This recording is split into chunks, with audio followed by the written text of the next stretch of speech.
In the course of this film, we'll be examining every aspect of this formidable tank in depth, with the aim of bringing it into sharper focus than ever before.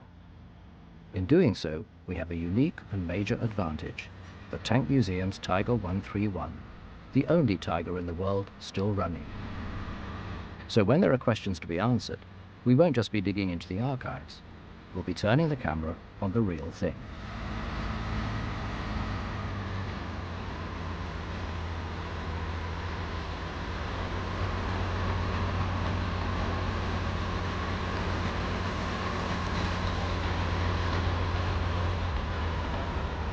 We'll also be referring to this little booklet, the Tiger Feeble. This was the actual booklet issued to Tiger crews. It was effectively the owner's manual, instructing crews in every aspect of driving, maintaining, and fighting this incredible machine.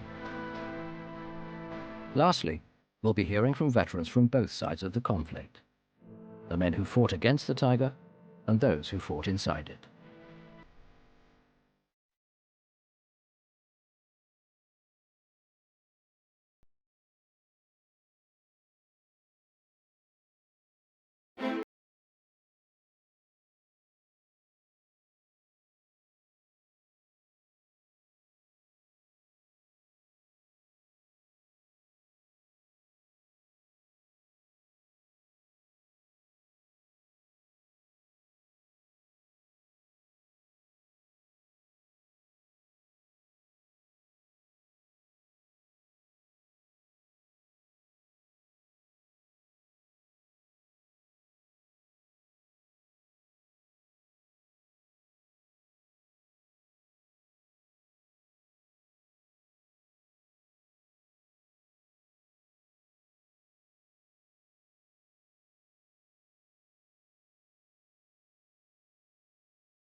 It was a great explosion and a shell coming through the front of the tank. I didn't even see it.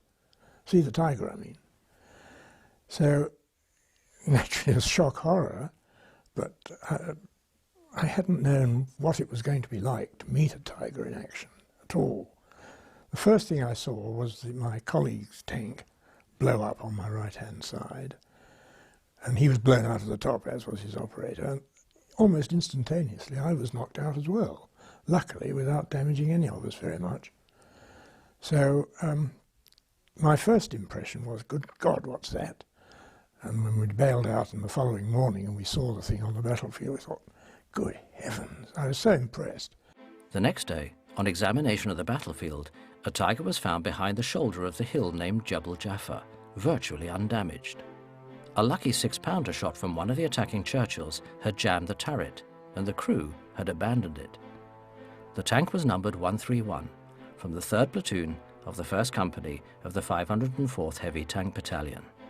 We went into, we had 1 or 2 scratch rounds before we went into the main battle for Tunis. And that was when A Squadron famously knocked out a Tiger, which I do believe was the most lucky shot a gunner has ever fired, because I think he managed somehow to cripple it by getting the shot between the turret ring on which the turret traverses, and they couldn't traverse, and so they just got out. That is as I remember it, but there have been 20 different stories about it. Interest in the tank was enormous. Churchill inspected it on a brief visit to North Africa, as did King George VI. Shortly after, it was shipped back to the School of Tank Technology in Chertsey, after first being displayed in Whitehall.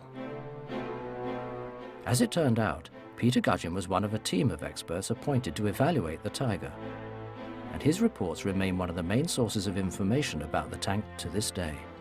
I came back, I was slightly wounded in this thing, and they shipped me back because I'd damaged my eye. And I was sent to the newly formed School of Tank Technology at Chobham, which was next door to our tank design establishment and our tank proving establishment. And it started to run a series of courses for battle-hardened officers back from the front on tank design, so we could advise the tank producers and the tank designers what we wanted. So I got there in about August, I think, and I think the Tiger came back in October. And another job of the School of Tank Technology, apart from educating officers in tank design, was to analyse and report on all foreign tanks that were captured. And you issued a report if it was of any interest, if it was something new. And of course the Tiger was of great interest. It was streets ahead of anything we'd got on the stocks, let alone in production. And it was a very high priority job, so they went to town on it. Back in Britain, Tiger 131 provoked a serious rethink about tank design, and in particular, the inadequacy of the armament on most Allied tanks. But, of course, when they sent that Tiger back to England, there was sort of massive diarrhoea at Bovington at the sort of stuff they'd given us, you see.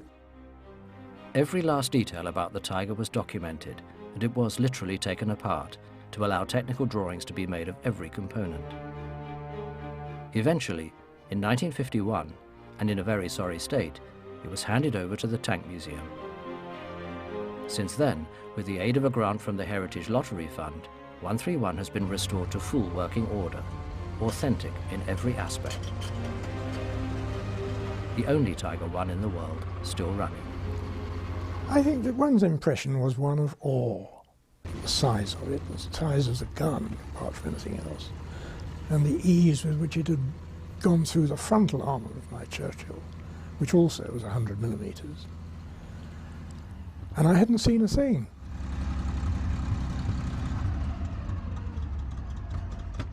It was beautifully made, there was no doubt about it. It was a beautifully made, over-engineered tank for a wartime thing.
In fact, German thinking had already been influenced by encounters with the British Matilda II.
Yes, Ferdinand Porsche, he was a different kettle of fish. He reminded me rather of Professor Brainstorm in the BBC children's hour programmes before the war.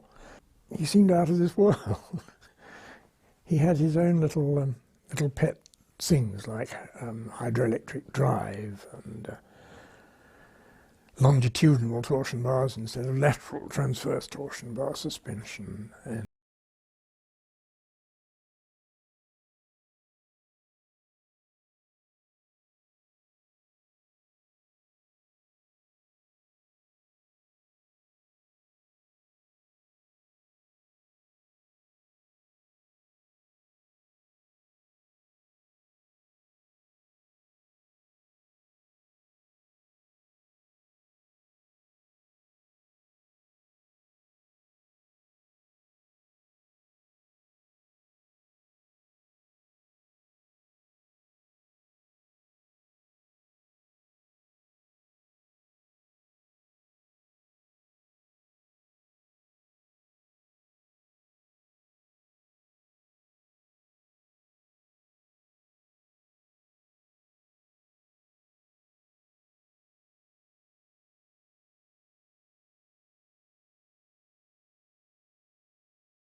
point-blank range.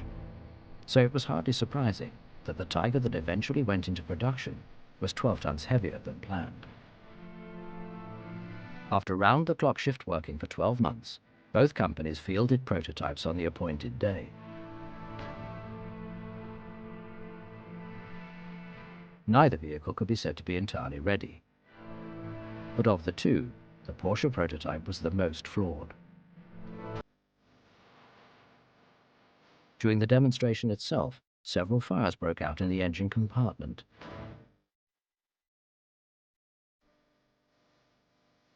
So despite Hitler's partiality for Porsche, the more conservative Henschel design won the contract. This left a small matter to be cleared up. In anticipation of a different outcome from the competition, Porsche had already been given the go-ahead to build 100 vehicles. And on the strength of this, they had ordered 50 turrets from Krupp. A solution was found by ordering 90 Porsche hulls to be converted to self-propelled guns, mounting the 8.8 centimeter Pak 43 anti-tank gun, resulting in the Ferdinand tank destroyer.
The original contract for the Tiger had specified a tank of 45 tons weight.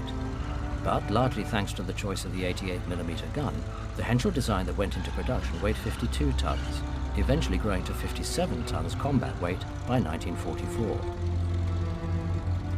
It was far and away the heaviest tank of its day, more than twice the weight of the next heaviest tank, the Panzer IV. This had consequences for almost every aspect of the tank's design, but especially the engine, gearbox, wheels, and suspension.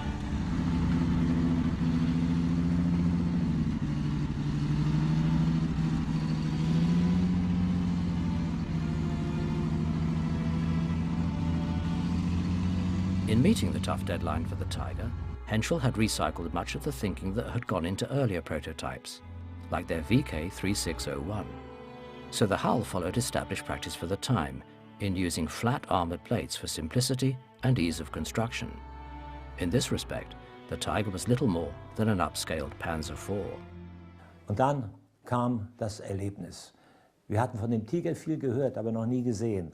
Ich erwartete so etwas Elegantes wie den T-34 und eines Morgens sagte dann mein inzwischen gefallener Freund Heino Kleiner, du, sagte, wir wollen uns einen Tiger ansehen, der steht draußen.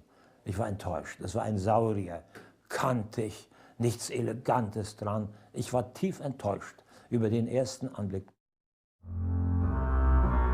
Interleave road wheels were also retained, since, on paper at least, this was a clever way to distribute the vehicle's ground pressure sufficiently within a relatively compact chassis. But the Tiger took the interleave principle to the extreme. It had 8 axles on each side, each carrying 3 road wheels arranged as 2 paired wheels and a single wheel.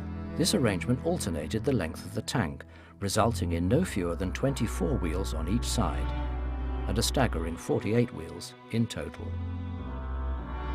Unfortunately, designs that look good on paper don't always work so well in practice, particularly in the extreme conditions of the Eastern Front. Mud and snow would get packed between the wheels, then freeze solid overnight, locking the wheels and immobilizing the tank. And to change just one of the single inner wheels required the removal of no fewer than 5 outer wheels. Suspension is critical to the performance of any tank, especially cross-country. The challenge always is to provide sufficient travel for the wheels while keeping the overall dimensions of the running gear as compact as possible, and in turn, the height of the tank itself. Conventional springs not only take up space, but are frequently exposed.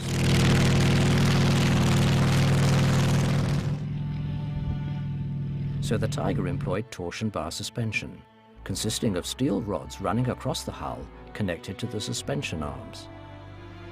As the tank encountered an obstacle and the track and wheel were pushed upwards, the axle beam rotated, twisting the torsion bar to absorb the energy of the movement, which would then untwist to return the wheel to the level position. On paper, it was a good system, but it did have the effect of raising the Tiger's floor to accommodate the torsion bars below.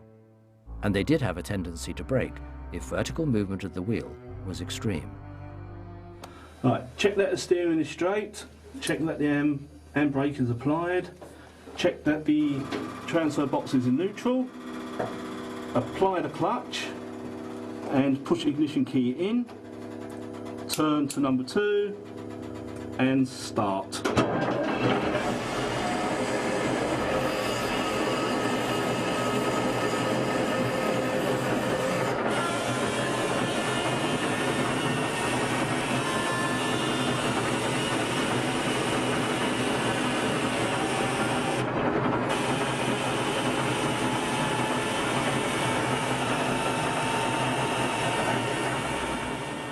Like pretty much everything else about the Tiger, the engine was also a new design, since the projected weight of the new tank called for more power than any engine then in production could deliver.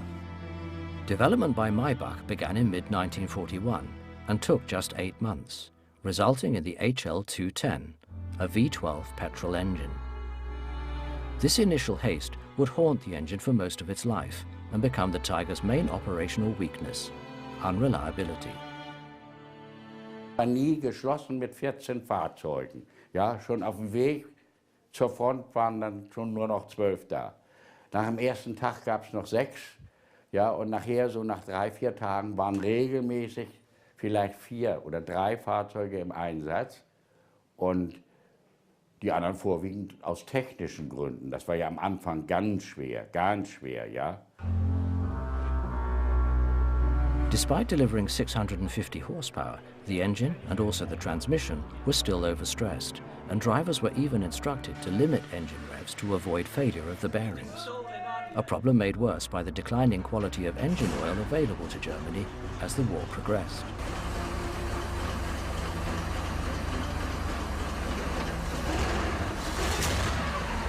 Only 250 of these engines had been built, nearly a quarter of the Tiger's entire production run, before major modifications became necessary, resulting in a new engine with greater cubic capacity and an extra 50 horsepower.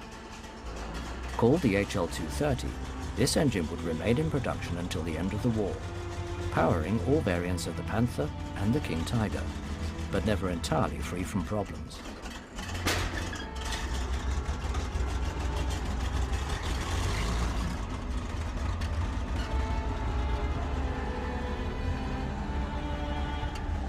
The transmission was incredibly advanced for its day, particularly for a tank. Also made by Maybach and called the Olvar, it was both clutchless and semi-automatic.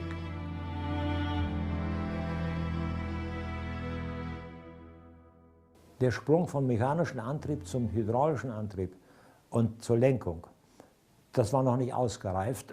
Hinzu kam noch, dass die großdimensionierten Seitenvorgelege außerhalb des Panzers waren. Und die waren nur ganz schwach gepanzert. Also ein Artillerietreffer in die Nähe zerschlug dann schon ein Teil oder dann konnte man nicht mehr fahren. Das waren die Probleme. Der Motor war zu schwach, der überhitzte sehr leicht. Wenn man schnell fuhr, also im Gelände sind wir geschlichen und auf der Straße, und ja, haben wir gesagt, na, wollen wir ein bisschen schnell. Aber wenn wir 30 km/h, 50 Kilometer fuhren, war mit dem Motor irgendwas kaputt. Es war so, dass ein Fahrer, der mit seinem Panzer ohne Schaden 1000 Kilometer fuhr, 14 Tage Urlaub bekam. To pull away from a standstill, what you first do is you push the clutch pedal down. You engage from first to fourth, depending on the terrain to turn, to move away from. You then move the gear lever across, let go slowly, and as long as you're keeping the clutch pedal down, it should change into that gear. You then push this black button in, hold that in while engaging forward or reverse, depending which way you want to go. And once it's been selected, you then let go of the handbrake, watch where you're going, open the throttle and pull away just like a normal car. And once you're actually moving, don't touch the clutch no more. You then pre-select to the next gear that you want to go in, and when you're ready, hold the throttle and then just move the gear lever across, let go, and hopefully she will change gear correctly. The steering was just as advanced. Instead of the old system of levers still used by most Allied tanks, the Tiger had both a steering wheel and power assistance. This operated on the final drive via hydraulically operated clutches, redistributing power from one track to the other as necessary. Well, you've got the steering wheel, obviously it's a hydraulic type system, I think, so you just turn it right and left. But you've also, as far as I know, you've got 2 steering sticks, so you can control it just like a normal tank. Down here, left and right. I've never actually used them myself, but I just use the steering wheel. From a mechanical standpoint, the Tiger was easy to drive, certainly compared to most Allied tanks of the day, which frequently required brute force both to steer and change gear. Driver visibility, however, was another matter altogether. Well, obviously if I get as close as I cannot see the front of the tank. I cannot see the wings or anything.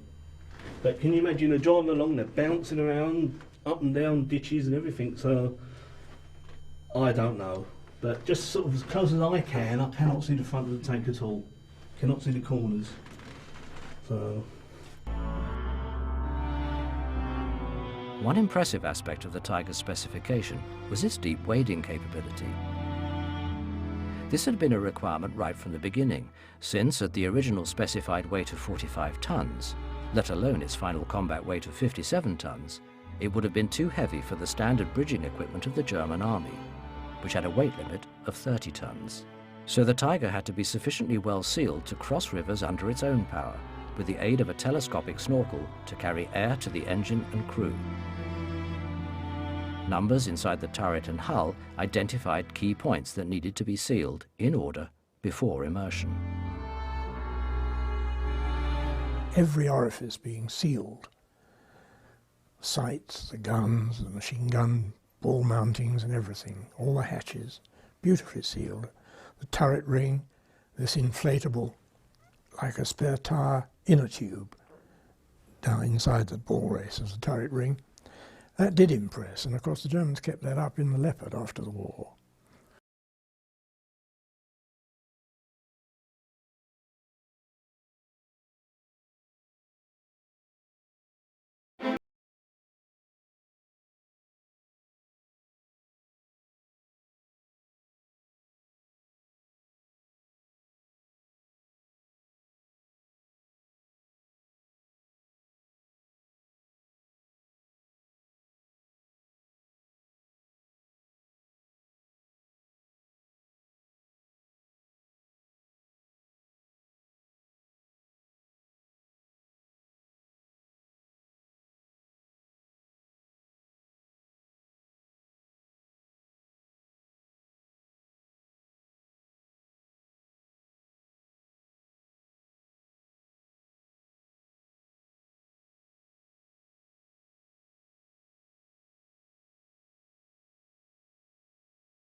There are two schools of thought, really, because we had a straight-through tube telescope which went up and down with the gun, and that meant that your head had to go up and down as you had your eyes to the eyepiece.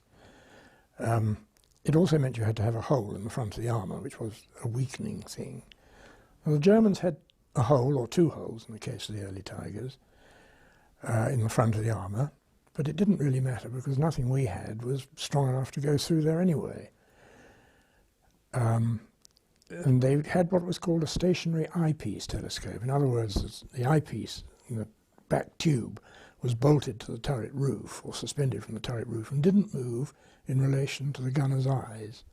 What went up and down was an optical hinge and the objective lens at the front. That went up and down.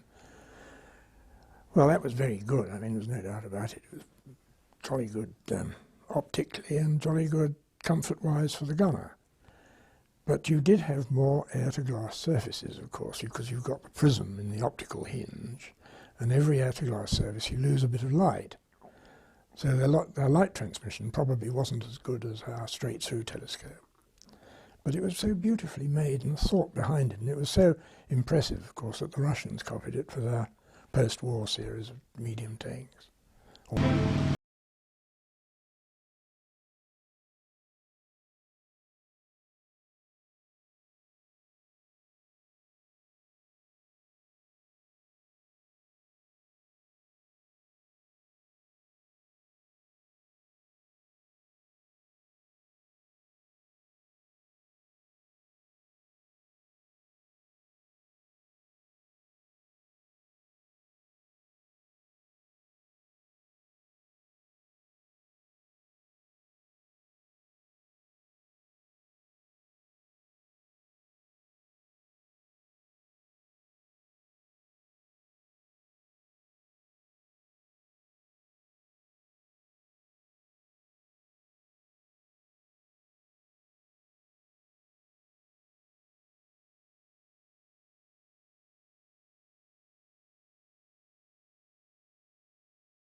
Einmalig die 88 L56 schoss Fleck.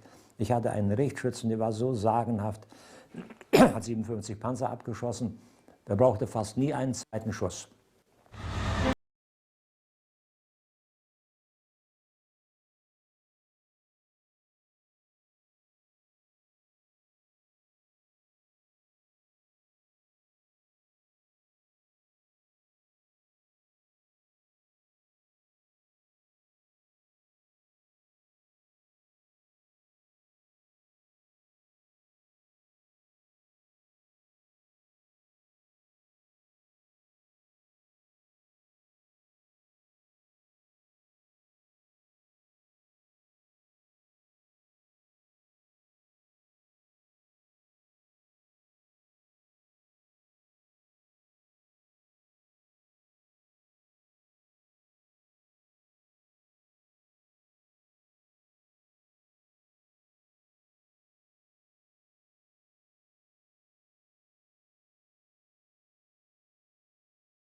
Arthur and the Tiger, we could only penetrate from the back.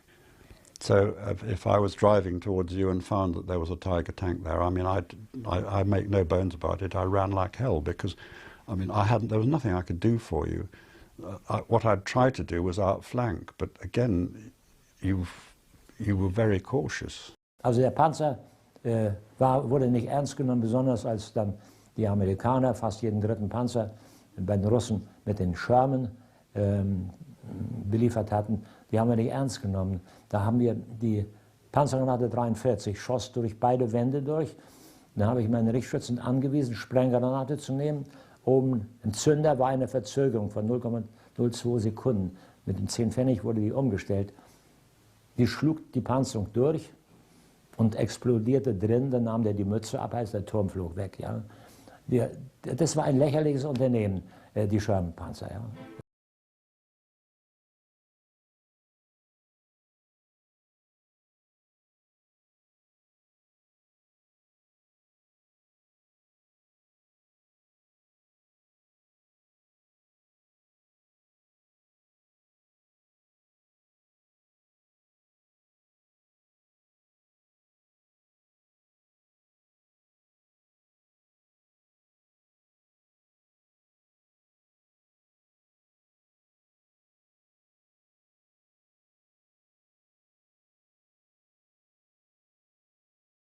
Was the answer to the Tiger in effect.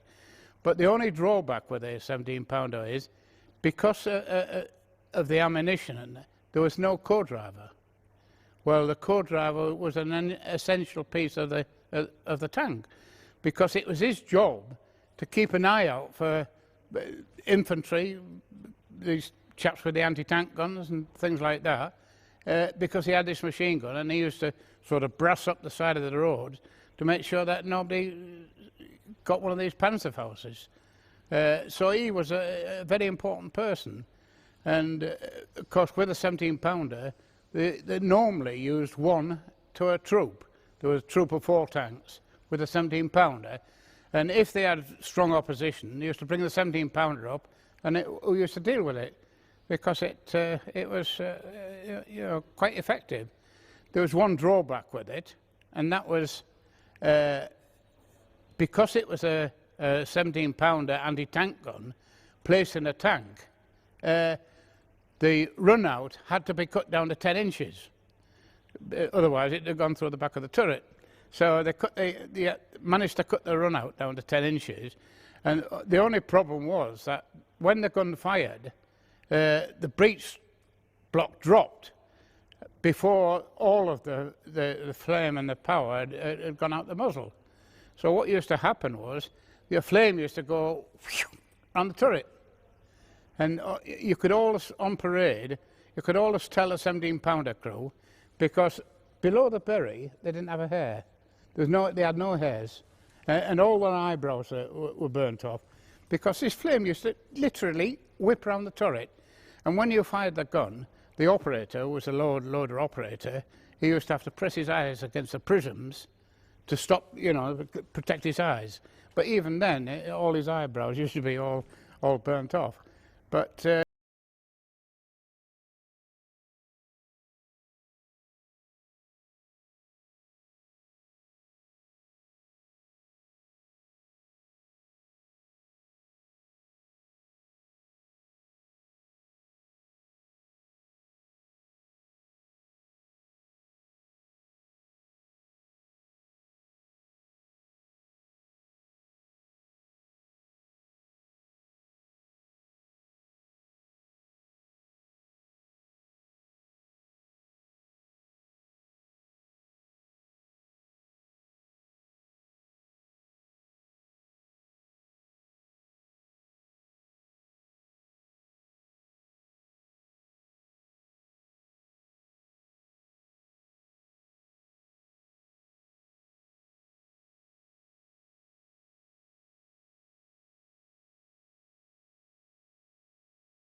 these 3 tigers, which were at that stage about 1,200 yards away.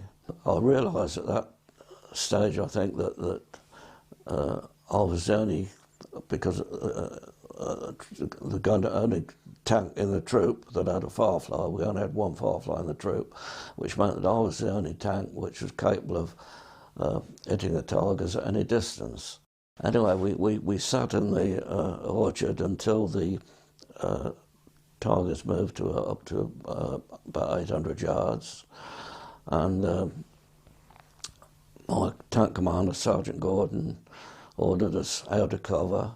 So we pulled out, and I fired at the last tank of the 3, 2 shots, and hit both shots, and he started to smoke a little bit. Gordon ordered us back into cover, which was standard practice. You pulled out, and as we did so, I could see the second tank gun traversing around towards us. As we actually pulled into cover, we were just getting into cover, they'd fired at us, and I don't know whether they fired 2 or 3 shots. But as we pulled into cover, all of a sudden I realised that Sergeant Gordon was out of the tank, had got out of the tank for some reason, and we later discovered that either the shell had hit the turret lid, which had hit him on the head, which was what mostly seemed, but it appears he was dazed and whatnot and jumped out. The troop commander, Lieutenant Jones, got into the tank and ordered us out of cover again and target the second tank, which was the one that had fired at us, and hit him with the first shot. Went up in a explosion, so obviously we hit the ammunition or something. Later we found that it had blown the turret right off. By this time, the first tank of the 3 had realised, I think, what was going on, and he was starting milling around looking for cover and whatnot, and it turned a bit towards us, but we pulled out and fired 2 shots at him, and I hit him as well, and he went up, and I thought, thank God it's not going to be us today. And we pulled back again into the orchards, and sat and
so heartened when what was a celebration? Oh, it was one Armistice Day. They dug up this chap, and of course, papers being what they are, they said he was a cobbler or something, but he was a shoemaker coming from Northampton, and he was a shoemaker, and he was he was in Northern Europe, and I only read it then, and he knocked out 3 tigers, and when I read the headline, I said, it's impossible, how could he knock out 3 tigers?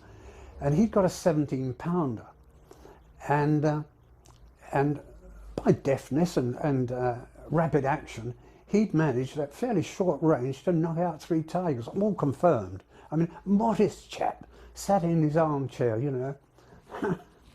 Terrific.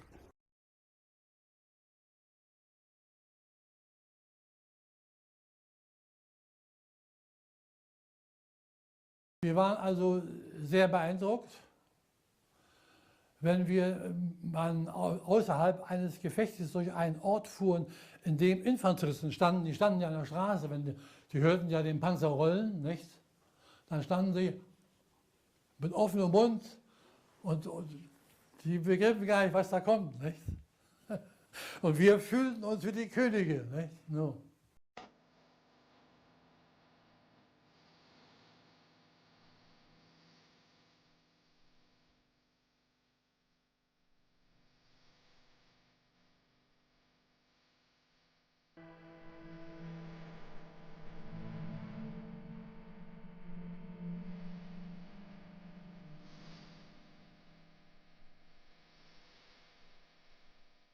Tiger crews were well aware that their tank was the most formidable fighting machine on the battlefield, but they were under no illusion that it was invincible. While they knew that its frontal armor could withstand a direct hit from pretty much anything, the tank's 80mm side armor could be penetrated if Allied tanks got close enough. Even if shells failed to penetrate, tracks or wheels could be damaged and the tank disabled. The Tiger's rear was also particularly vulnerable. Der gefährlichste Panzer der Welt ist der Tiger gewesen. Der konnte jeden Gegner abschießen und also der hatte alle Möglichkeiten. Wenn wir abgeschossen wurden, dann mussten die schon mitdenken und sich überlegen, dass sie unten in die Wanne reinschießen von der Seite. Und für uns galt es, auch noch die Schrägflächen zur Hilfe zu nehmen, das sind ja Scheunentore. Wir fuhren also taktisch immer so, dass wir nie dem Gegner die Seite darstellen, immer leicht schräg auch nicht gehört, wenn es hieß, schwenken nach rechts, waren häufig dann Russen, die Deutsch sprechen, sowas macht, das haben wir alles erlebt, ja, sowas merkt man, ja.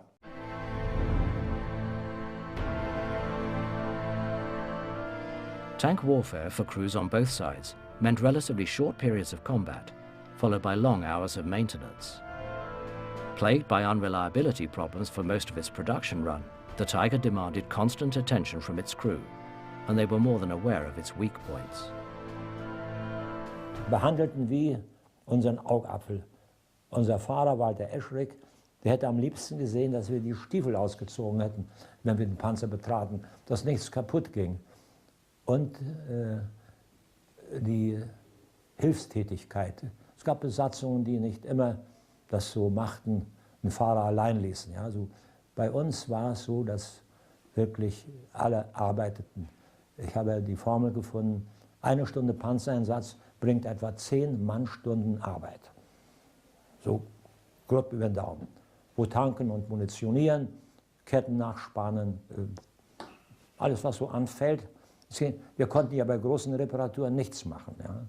Aber dass die Kettenspannung da war, wenn die nicht gut war und man fuhr rückwärts und lenkte dabei, dann lief die Kette auf. Dann war Feierabend.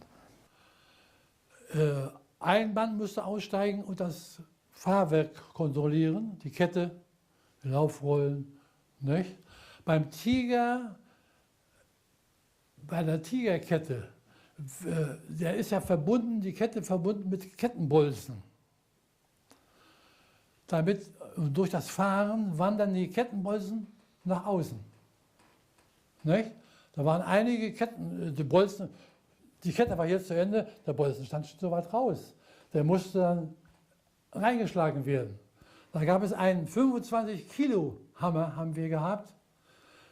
Da wurde ein Mann abgeordnet und hat dann die immer noch mal. Und da, bei jedem Schlag ist er dann so einen Zentimeter wieder rein.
Besatzung. Das heißt, ich habe also Frühstück gemacht, ich habe Brote gemacht, ich habe gekocht.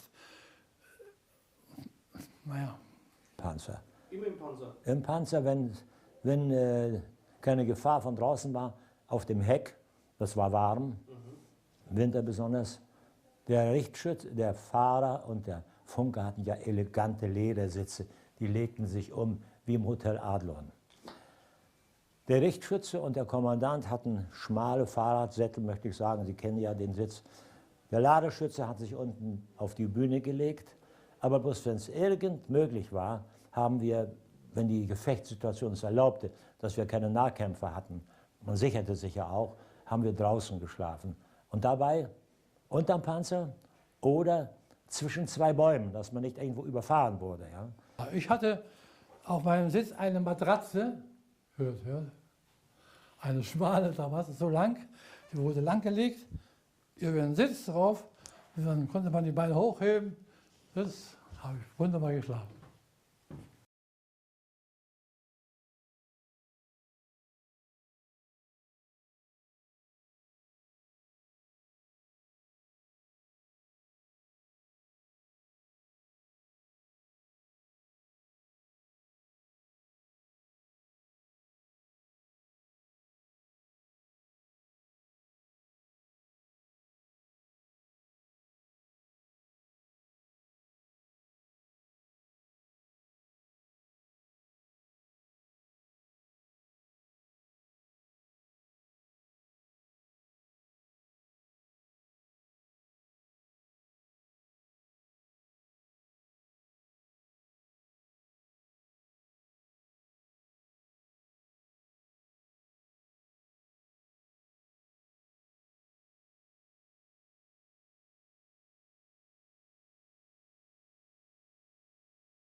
Weapons, learning the best way to deploy the Tiger on the battlefield took a while.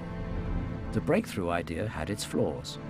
The Tigers were, in some ways, too valuable to risk by sending them forward unaccompanied, or where the strength of the enemy was unknown. And the tank's tendency to break down didn't help. It was realized that the Tiger's best hunting ground was flat, open countryside, where it could stand off in ambush using the incredible range of its gun to pick off Allied tanks long before they could get close enough to become a threat. Nevertheless, in warfare, sooner or later you have to advance. So there were 4 basic formations prescribed for the Tiger platoon. The first was Reihe, or line abreast, used for assembly. This had the Zugführer, or platoon leader, on the extreme right, with 100 meters between each tank. The second formation, Linie, was a column with the platoon leader at the head and 25 meters between tanks when on the move. The third was Doppelreihe, or double row, effectively a box formation used for approaches over open country, with the platoon leader at the front right of the box and 150 meters between the tanks when in combat. The fourth formation was the Keil, or wedge, and the one used most often for attack. This had the platoon leader and section leader at the front, separated by 100 meters, with the second tank in each section 100 meters to the rear and 100 to each side. Tactics like these are fine for the rule books, but war isn't always played by the book. Aber es wurde, und natürlich wurden auch Tricks gemacht, das ist ganz selbstverständlich, nicht wahr? Und die zur Besatzung so nur unter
kann.